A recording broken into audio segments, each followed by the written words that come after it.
Right, welcome to part 3. Okay, so this video is going to be a little bit backwards because I did come down yesterday and I did do a little bit of work on the Range Rover in an attempt to get it to start. I did film it, but I didn't do any commentary on the parts that I filmed just because I've had a really bad cold and I didn't really have much of a voice yesterday. No one wants to hear you coughing and sneezing all the time.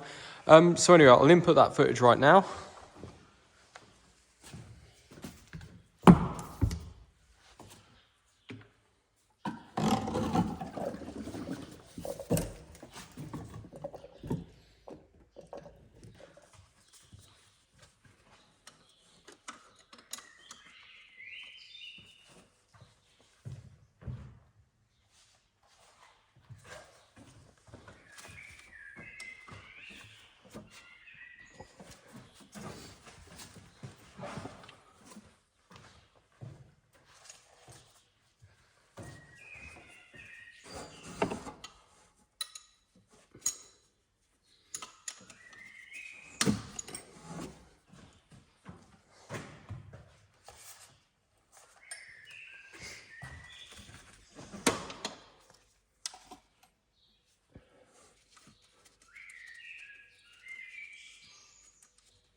So as you can see, that was basically me just putting 20 quid's worth of diesel in and having a go at manually priming the fuel system.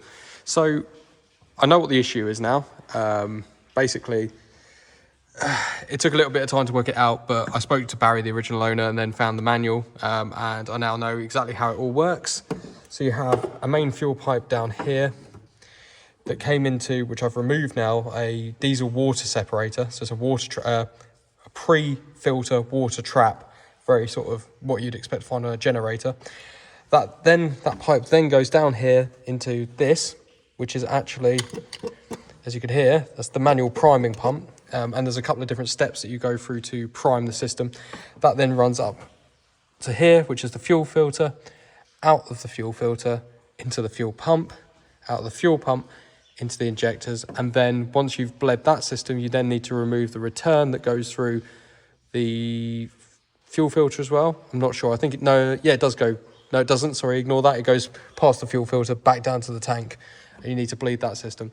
So basically, what the problem was, we were getting suction here at the water trap. It was pulling to the water trap, but as soon as you took off the inlet from the tank to the water trap, there was no suction at all. So I've removed it. And luckily I managed to snap a bolt, which was great. And this is it. So this is where it would come in. So it comes in from the tank, go into here, which is the bottom of the water trap here. And it would come out this fitting here, which would go straight to the pump. So we're getting no suction from this end. And that's going to be a couple of reasons. That could have been was A, that this seal is completely knackered and the pump was basically pulling air through the seal. Which is the easiest route to go through instead of pulling it through from the tank, or it was completely blocked up, which is a massive possibility. As you see the state of this thing, I don't know if you can see in there, the amount of sediment that's in there is awful. So what I've done is I've actually ordered a brand new one, not the same one as that, it's a more advanced version with new fittings and pipes, etc.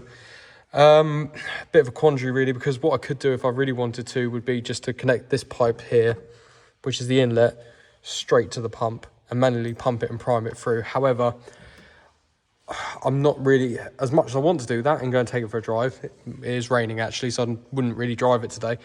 There is a risk that if the fuel tank has got any water, massive amounts of sediment, anything like that in it, it's just going to drag it straight through and it's basically going to cause havoc with the engine. So I think for now it's probably safe just to wait for the new water separator to turn up, along that with a new fuel filter, and then we'll go back and prime all the system, do all the fluids in one go, change the clutch system on it as well, and off we go. So what we're going to do today instead, I believe, is going to be take the bumpers off. I've also bought a stand as well, so I have to worry with my silly little shaky hands. So we're going to remove the bumpers, they're going to go off and get sandblasted or media blasted, whatever you want to call it. And then we're also going to be starting to take the interior out. Now, I found out that this interior here is actually the incorrect interior for this car. And it should have what's known as a Kit Kat interior. Now, I've got a lead on various parts of an interior for this. It's going to be the floor that's going to be the problem, because it should have a rubberized floor mat. And I believe it's 4 or 5 sections, one for the boot, one for the back, 2 for the front, and 1 for the gearbox tunnel. It's still got the original one in the back, as you can see in there, which is very nice. Apparently that's a really hard one to get hold of, but not as hard as the gearbox tunnel. And I was hoping it would still be underneath here, but it's not. But yeah, so these seats here I think are from a late 70s car. So they've got the extra headrest bits, and then they've also got the armrest as well. So yeah, not correct for a 2-door, but not correct for a Suffix A. And obviously I want a nice original looking interior, so we'll be changing all of that. Obviously still have got the steering wheel. But yeah, so let's get on with it. We're going to start taking this interior apart and we see what we find.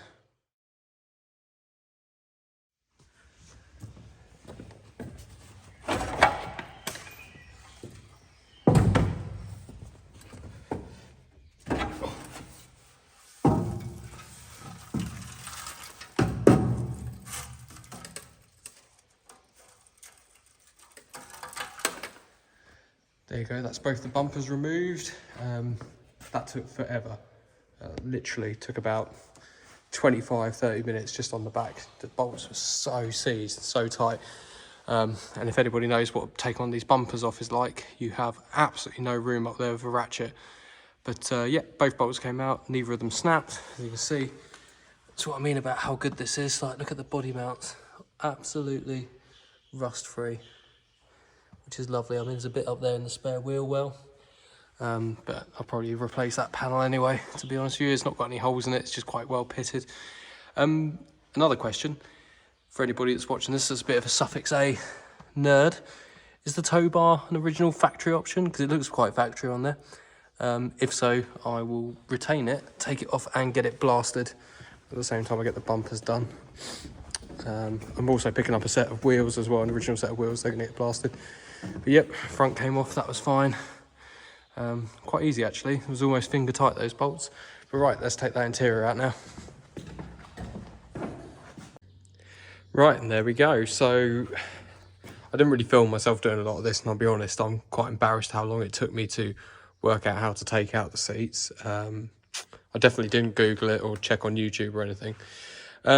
Yeah, so here we go. So both front seats are out, rear seats out, all the carpets are out the front.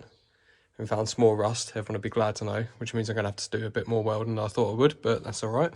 In the back, I can't go any further now because the tailgate is completely jammed and won't open. I've soaked all the screws in the back there so I can take off the panel, and then I should be able to just sort of lever it open, pop the top tailgate open and the bottom one, and they've just both got to come off because they're getting replaced. I did have a quick look under the carpet in the back and it's completely rust free, which is nice. There's a little bit just under where the spare wheel is, but I can't be bothered to get this dog crate out. It weighs a ton and it's massive and awkward and it needs to really come out through the back, so I'll just wait until I get the back open. But yeah, here we go. So it's not bad at all really, it's pretty solid. It's all been painted at some point, which obviously I'm going to repaint that back to its original blue. So the footwell, that's really crusty. We'll be cutting that out and putting a new area in that footwell, but we already knew that. It's all good along here. Seat boxes are really, really good. Again, they've been painted at some point. Actually see the original paint, it does pick off. We'll get those blasted at some point. Let me just go around the other side.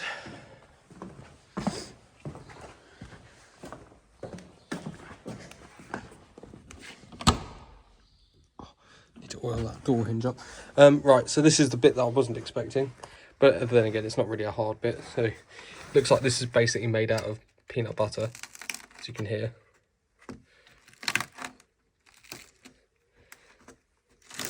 There you go.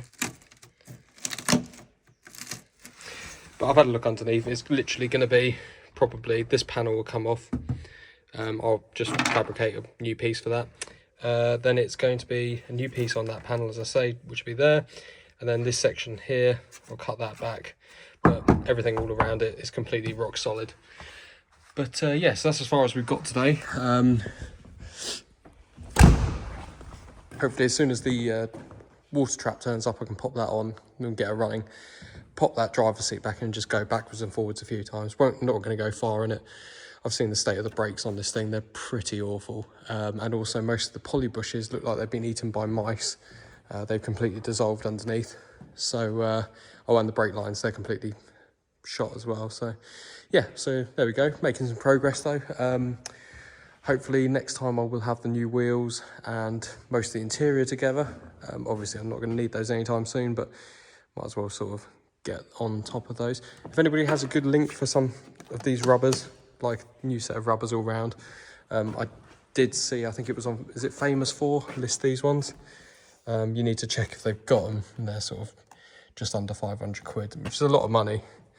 So I'm not really in a rush to replace those, to be honest with you, because I'm not really going to use these windows much. But yeah, so there we go.